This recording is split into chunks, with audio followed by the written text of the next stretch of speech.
Welcome back to the channel, ladies and gentlemen. In this video, we're going to talk about 3 different things that you should never write on a credit card application. This is some very important information that's going to actually really increase your chances of getting approved for credit cards and lines of credit. It's very important information, so you definitely want to watch this entire video from start to finish. Also, keep in mind, this is for educational purposes only. This is not an end-all be-all, and this is not advice from a financial advisor. I am not a financial advisor. These are some things that I have noticed by doing research and by doing credit applications myself and helping others with getting approved for credit and things like that. So make sure that you watch this entire video. Subscribe to this channel if you want to see more information about personal credit, business grants, and more. Also, we will be announcing a brand new software that's going to change a lot of people's lives, going to help a lot of people with their credit. I'm not going to say exactly what it is just yet. It will be launching in about a week. So if you want to get free help and get information about that new software that's going to help a lot of people fix their credit, I'm just going to go ahead and say it for free. Go ahead and join our brand new Facebook group. Link will be down in the description.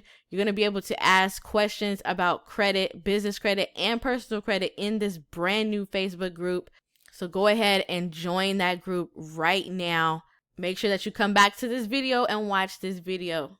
All right, so the first thing that we're going to talk about when it comes to your credit card applications and why you should never write these different things on your credit card applications. This first thing that we're going to discuss is your employment status. So when putting on your credit card applications your employment status, even if you are a business owner, I would not put that you are self-employed on those applications, because a lot of times, especially if it's a personal credit card that you're applying for, you're going to be looked at as high risk. You're going to be looked at as someone who possibly will not be able to pay your credit card bills on time or even pay them at all.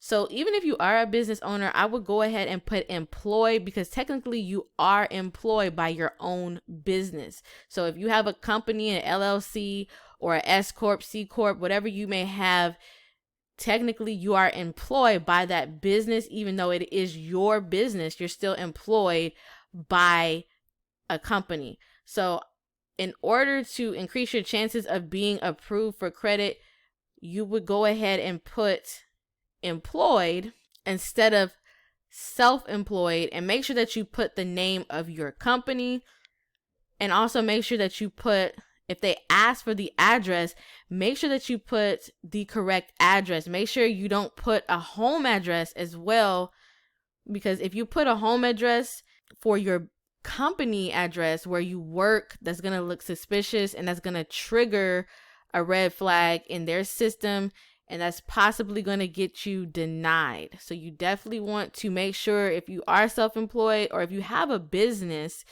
that you are setting up that business correctly. You're getting a virtual office. If you don't want to get a physical office, you get a virtual office by going to Opus offices or going to DaVinci offices, or anywhere who offers virtual offices that are connected to a real office address and not a postal packing place or anything like that. So make sure it's a real office address. So that is a tip for you. That's tip number 1. That's something that you should not be writing on your applications, that you are self-employed, because it will trigger a possible denial. Always put that you are employed. Now, if you're unemployed, if you're truly unemployed, I wouldn't even be applying for any type of credit. I'm not going to tell you to lie on your credit applications or anything like that. Usually, if you are unemployed, you usually won't get approved for any credit unless you have a really, really good credit score. Okay, so tip number 2 is going to be about the income. So if you are living with roommates or you're living with maybe your parents still, or even if you are living with a spouse, you have a girlfriend that you're living with, or a boyfriend, or a wife or a husband that you're living with, you want to put your entire household income, because the higher amount of income that you put on your applications, the higher the chances are for approval. Now, some applications ask for household income anyway, but some of them don't. Some of them just say income. So you can technically put your entire household income, because if you are married, technically your stuff is most likely going to be joint anyways. Your husband or wife may be helping you pay for different things anyway. So you can use your household income. Say, for instance, both of you make $50,000 a year. You can put that $100,000 on that application. Sometimes applications will allow you to apply with projected income as well. Different credit unions and banks will do that. I know PenFed was doing it. They had a online credit card application that they had, but it's kind of been crashing because of all of the traffic that I've been sending and other people have been sending to their site. They really are not able to really process any applications online. And again, that's due to all of the traffic, because my video alone has over 100K views. So, but a lot of companies will do projected income, especially for business credit cards as well. All right, so tip number 3, or thing number 3 that you should never write on your applications, is also never write inaccurate personal information or information that does not match the credit bureau. So if you put like a nickname, or you put a different address than what you have showing up on your credit reports, a lot of times that can trigger a denial as well, because your information is not matching up with what is on the credit reports. Sometimes you may have your middle name on your credit reports and you don't put that on your application. Sometimes they may deny you. Also, if you are putting a totally different address on your applications that has not even been reported to none of the credit bureaus, that can also get you denied, or it may cause a review. It may trigger a review instead of an automatic approval. So make sure that your personal information is matching everywhere. That's also important for business credit as well, because if you do not have your business information matching everywhere, like on your Secretary of State filings with your Secretary of State, when you file your company, if your phone number, your address is not matching what you put on the application, that can also trigger a denial as well. So you have to make sure your information is matching to what shows up on the credit bureaus. So if you get a new address or a new phone number and you plan on getting new credit cards in the future or anytime soon, you definitely want to call all 3 of the major credit bureaus and update your address and your phone number. That is a little tip right there. Make sure that you have your personal information updated.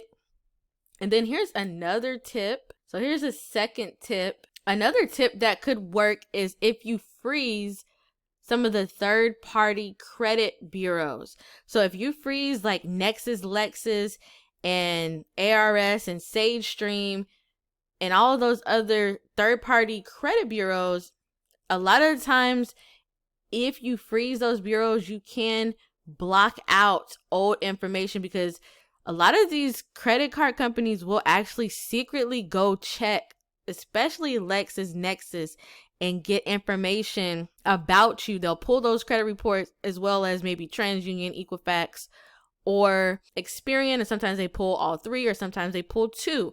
So they use that in conjunction with the big 3.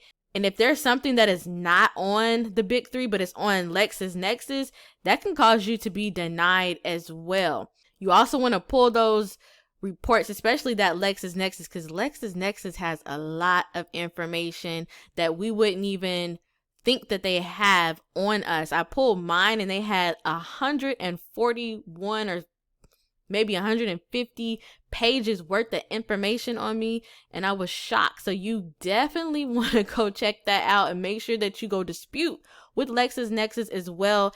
Even as you're disputing items, if you are disputing negative items on your big 3 credit reporting agencies, you definitely want to dispute with them as well. Not only do the big 3 go and check Nexus Lexus to see what's on those reports to try to verify information, they go to some of those other third-party credit bureaus, and some of these credit card companies go check them as well. So that's it for this video. I hope you got a lot of value out of this video. Make sure that you like this video. Make sure that you subscribe, hit the bell icon to receive notifications on when I release new videos. Also, make sure you join our brand new Facebook group down in the description. We are going to be launching a very awesome software that's going to help people fix their credit for free. The software itself will be free. You'll just have to pay for your credit monitoring service. We'll also have more information on how to use the software, how to go through and dispute items, print off letters, and all of that is going to be amazing. So make sure that you join that Facebook